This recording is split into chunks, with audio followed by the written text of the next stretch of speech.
Alors le doublage français, déjà moi je comprends pas trop le délire d'avoir regardé 2 fois le même doubleur pour Nine et Ten.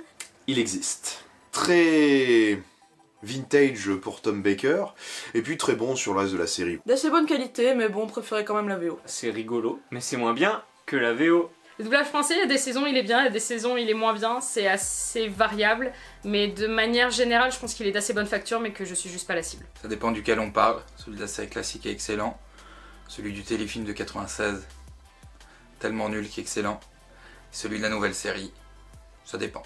À partir de Capaldi, c'est de la merde, mais avant c'est bien. J'ai écouté très peu de choses avec le doublage français, donc c'est un peu compliqué à dire. La plupart du temps, j'ai quand même l'impression que c'est un bon doublage. Mais sinon, la voix de Capaldi, moi ça me frustre un petit peu, mais je trouve que ça permet au moins aux gens de pouvoir regarder la série en français, parce que tout le monde comprend pas l'anglais. Et je préfère quand même la VO. Mais globalement, on a un très très bon doublage de la série, et puis il faut pas oublier que pour la très très grande majorité d'entre nous, si on a connu Doctor Who, c'est par la diffusion française, donc par le doublage VF, donc c'est un peu hypocrite parfois de tirer dessus ou de prôner une VO parfaite sur les dernières saisons.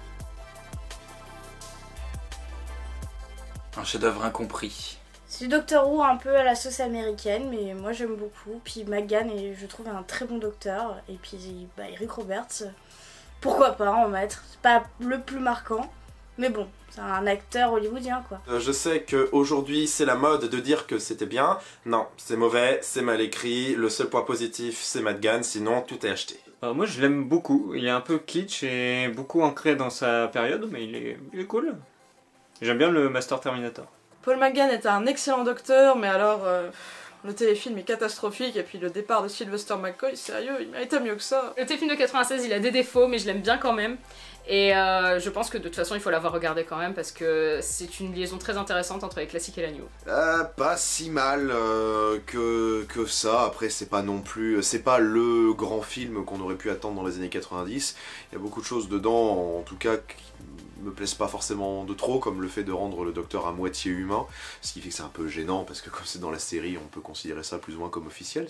Bon, pareil, ce qui plaît pas énormément. Voilà, c'est un téléfilm qui aurait dû donner une saison derrière, ou même plusieurs avec Paul McGann, ce qui aurait été d'ailleurs bien mieux en fait, puisque ça fait un peu un îlot, il est un peu isolé dans les années 90. Donc bon, l'avantage c'est qu'il est en français puisqu'il avait été diffusé sur Antenne 2 à l'époque, donc si vous voulez le regarder, profitez-en. Moi je l'aime bien, je trouve qu'il représente assez bien les années 90 au final, même si c'est vrai que c'est très peu dans la vague Doctor Who. Ça fait partie du charme aussi que Doctor Who soit jamais pareil en fait. Je l'ai vu mais je sais vraiment pas quoi en penser en vrai. Donc je veux dire, il existe. Et c'est déjà pas mal. Delia Derbyshire, je connais pas spécialement en fait, à part qu'elle a fait le générique quoi, mais sinon...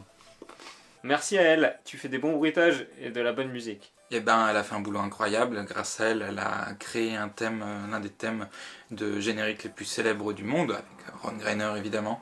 Voilà, c'est une pionnière dans la musique électronique au même titre que Jean-Michel Jarre par exemple. Elle a créé un générique magnifique et absolument unique, donc bravo. Delia Derbyshire, je trouve que son thème il est absolument génial, qui correspond parfaitement à l'esprit de la série, et je trouve ça vraiment cool qu'en 1963 on ait laissé la chance à une jeune compositrice de faire ses preuves sur une série, donc on a vraiment eu de la chance. Je trouve qu'elle a fait un super chouette travail. Pas grand chose à dire. Tout le monde a fait Pas grand chose à dire. T'es troisième à faire ça. Un monument de Doctor Who qu'on a... qui n'a pas toujours été présenté d'ailleurs à la place à laquelle elle aurait dû être présentée, puisque c'est grâce à elle qu'on a non seulement le générique de Doctor Who, et qu'on a beaucoup d'effets sonores de Doctor Who qui sont encore aujourd'hui utilisés, comme le fameux bruit du Tardis en fait. Donc c'est des sons de clé sur les cordes d'un piano qui ont été renversés en fait en audio pour donner ce fameux son. Sans elle, on aurait sûrement eu la série, mais elle aurait perdu en fait une grande partie de son identité, et on ne se remémorerait peut-être pas de sa musique et de ses effets sonores de la même manière. Merci Delia, c'était bien. Les macras, putain mais les macras, mais tout le monde s'en fout des macras. C'est pas des méchants très mémorables. Ils sont cool, un petit peu osef. C'est pas un ennemi qui dénote ou qui est souvent, qu'on se rappelle souvent comme les Aegon par exemple dans les séries classiques, mais ils font partie du folklore et voilà, ça apporte en tout cas son lot de dangers et je dirais pas non à les revoir un de ces quatre. C'est des gros crabes quoi, pas grand chose de plus à dire. Après j'aime bien quand même l'idée qu'ils survivent grâce au gaz d'échappement, mais voilà. Ce sont des crabes. Ils existent. C'est des aliens dans Doctor Who, des aliens un peu oubliables, mais qui ont fait leur job dans les épisodes dans lesquels ils sont. Je crois en épisode ils étaient intelligents, et après ils étaient plus trop intelligents, ils mangeaient de la fumée. C'est à peu près tout. Il y avait des chats, ça c'était bien. Alors j'ai une sacrée phobie des crabes, et pas parce qu'ils ont des pinces, mais parce qu'ils sont ovales. Chacun ses phobies. Et ouais, donc les macrams me font peur, voilà, et Gridlock, en plus ils apparaissent dans Gridlock, un épisode incroyable. Bah, c'est des gros crabes, et puis bon bah ils font un peu peur, mais moi... Hein? Et moi j'ai pas peur des crabes. Oh, il a tué la série. Oh bah mon faute, c'était mieux, hein? Pas du tout. C'est un bon scénariste, pas forcément le meilleur showrunner de Doctor Who pour l'instant, mais on verra bien. Bah je l'aimais pas du tout en tant que scénariste avant sa saison, et bah ma foi, la saison 11 m'a plutôt convaincu. Pour le moment, moi avec la saison 11, il a fait du très bon travail, enfin moi j'aime beaucoup. Un peu trop présent sur la saison, il devrait un petit peu déléguer. Par contre, honnêtement, 42, c'était pas ça dans la saison 3.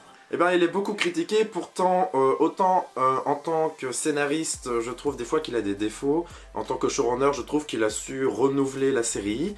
Il a proposé quelque chose de nouveau. Maintenant, il faut voir ce qu'il va faire avec ce nouveau Doctor Who qu'il nous a proposé dans la saison 11. C'est clair qu'il a réussi à insuffler quelque chose de nouveau en fait dans la série. On a peut-être plus l'épique d'un RTD ou d'un Moffat, mais c'est pas plus mal, et je dis pas ça en mauvais termes quelque part, c'est bien d'avoir des intrigues qui sont un peu plus simples et qui vont peut-être un peu plus se recentrer sur les personnages.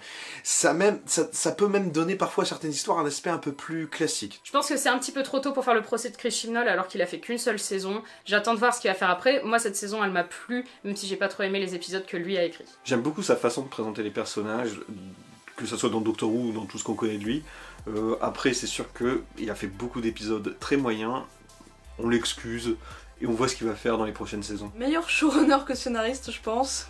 Ses scripts ne sont pas toujours les meilleurs. Après, j'aime assez les directions dans lesquelles il a fait prendre la série dans la dernière saison, à voir ce qu'il nous réserve par la suite. Le début est prometteur, j'attends de voir maintenant de savoir quelle direction il va prendre pour la saison 12.